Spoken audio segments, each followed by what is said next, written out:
আসসালামু আলাইকুম ওরহমতুল্লাহি ওবরাকাতুহ। আল্লাহ তাআলার অশেষ মেহেরবানিতে নিশ্চয়ই সকলে ভালো আছেন। আলহামদুলিল্লাহ আমিও ভালো আছি। সম্প্রতি আমাদের দেশে আমরা দেখতে পাচ্ছি একের পর এক ধর্ষণের ঘটনা ঘটে চলেছে। কখনো গাজীপুরে, কখনো চাঁদপুরে, কখনো কমলাপুরে একের পর এক ধর্ষণের ঘটনা ঘটতেছে। এই যে এত ধর্ষণের ঘটনা ঘটতেছে, প্রশাসন এখনো পর্যন্ত উল্লেখযোগ্য কোনো ব্যবস্থা নিয়েছে? আচ্ছা আপনারা বলেন, যারা দর্শক তাদেরকে গ্রেফতার করলে কি উপযুক্ত ব্যবস্থা হয়ে যায়? দর্শনের বিচার কি এটুকু?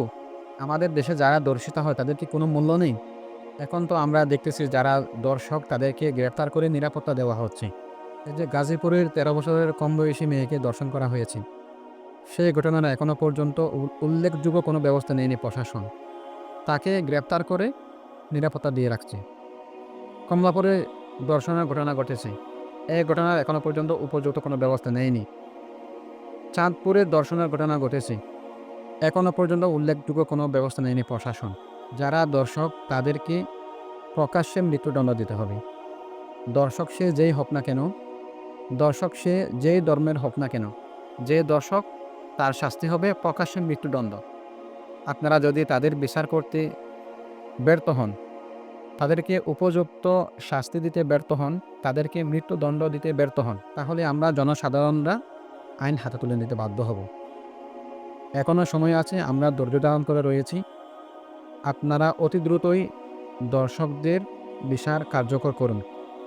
দর্শকদের মৃত্যুদণ্ড নিশ্চিত করুন। কয়েকদিন পর আমাদের দেশে নতুন ইস্যু বের হয়। কখনো অগ্নিকাণ্ডর ঘটনা, কখনো কোরআন অবমাননার ঘটনা, কখনো ধর্ষণের ঘটনা।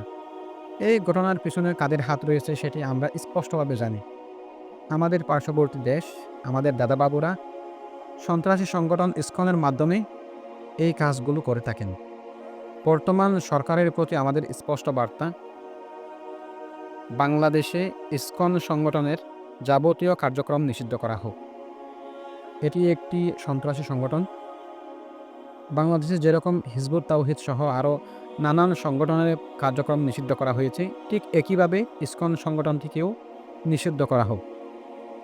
এবং সবশেষে আমি একটি কথা বলতে চাই, এখানে আমাদের সকলকে অনেক বেশি সচেতন হতে হবে।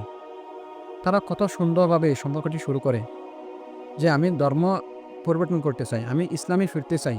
এটি বলে আমাদের বোনদেরকে প্রলোভন দেখিয়ে, লোভ দেখিয়ে আমাদের বোনদের সাথে সম্পর্ক স্থাপন করে।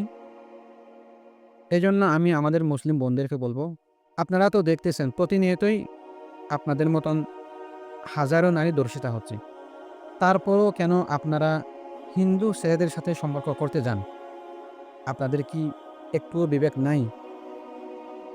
এজন্য আমি বলবো, দিনী বোনেরা এত বেশি আবেগী হইয়েন না। বিবেক দিয়ে চলাফেরা করেন। গায়রে মাহরাম কারো সাথে কোনো ধরনের সম্পর্ক রাখা যাবে না। যে গায়রে মাহরাম তার সাথে আপনার কিসের সম্পর্ক? অমুসলিম হলে কোনো কথাই নেই। যাই হোক, সবাই সতর্ক থাকুন, সবাই সচেতন হন। ভিডিওটি ভালো লাগলে অবশ্যই শেয়ার করে দিবেন। আজকের মতো এখানে বিদায় নিচ্ছি। সবাই ভালো থাকবেন, সুস্থ থাকবেন। আমার জন্য দোয়া করবেন। আসসালামু আলাইকুম ওয়া রাহমাতুল্লাহি ওয়া বারাকাতুহু।